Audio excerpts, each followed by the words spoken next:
Tinapay mula sa langit. A daily morning devotion with CRC Family.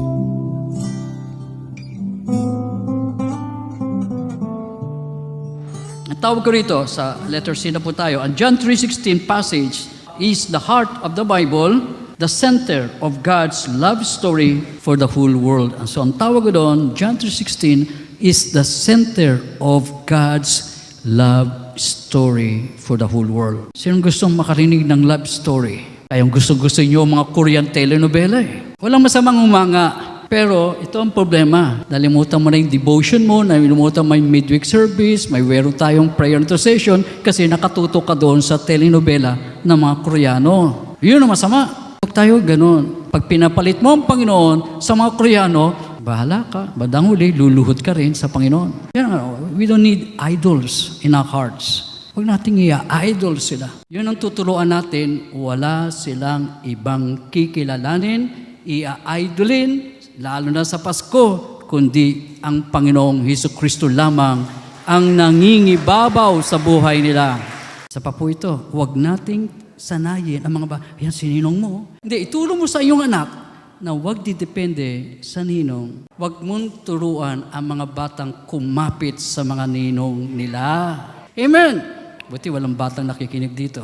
Kasi nga, magiging idol nila yon sa kakahingi. Pero pagdating na December, wala nang pamasko. Kasi sinanay mo sa kahingi. Alam mo, nung bata kami, halos yun lang ang natatandaan ko na bibilang kami ng bago pag Pasko lang. Yun, ganun ang panahon namin. Ayan, si Pastor Tony. Alam mo yun, meron pa ako nabilang ng maong. Tuwan-tuwa ako, first time ko magsuot ng maong. Long pants. Pero konti lang, hindi tumagal sa akin ng 2 taon, 3 taon. Nalakihan ko na. Bishop, gano'n pa kayo kabilis lumaki? Hindi, ibig sabihin, hindi tumagal sa akin.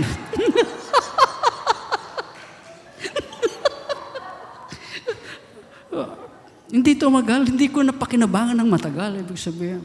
Gano'n lang naman tuwing Pasko. So na mga short pants.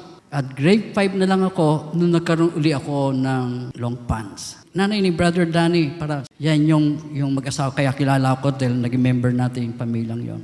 Yun ang nagtahi ng unang long pants ko na tailored made. Hindi Christmas yun. Humingi ako sa Panginoon. Hindi pa ako Christian pero naniwala ako. Ayaw kong kulitin ng magulang ko. Hindi ako humihingi ng pag-consummation mother ko. Pero gusto ko magkaroon ng long pants. Related yon sa Christmas dahil lahat tayo, galing tayo sa mga bagong kasuotan lang pag Christmas. Ang bangka, bao. Simple-simple lang na ibinigay ng Panginoon sa akin. Kasiyahan. Kasi wala akong pambili ng long pants ko sa Christmas. Nadaan sa bangka. Kung di pa ako naglaro ng bangka, wala kang long pants. That's how we live simply and we are contented. That's how we know that Christmas, hanggang high school na kami, hindi na kami namamasko. Nahiya ka na dahil mga binata dalaga na. Pero may nagbibigay pa rin sa amin. Pero masaya doon, we know our humble beginnings. Kung noong bata ka na kontento ka, ngayon na kay Kristo na tayo, dapat the more you are contented with Christ.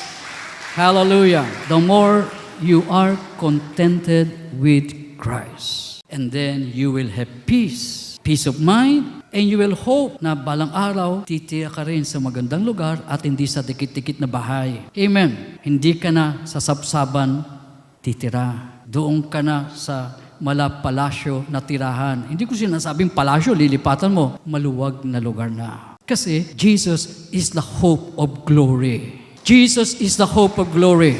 Ibig sabihin, kung namumuhay ka sa maliit na yan, Lord, gusto kong mag-glorify ka, gusto kong makita ka, ikaw ang nasa amin, kasama ka, then God will promote you, God will lift you up, at sa nakita ko, ikaw'y kontento roon, ngayon, itataas kita. Hallelujah. God gives more grace to the humble.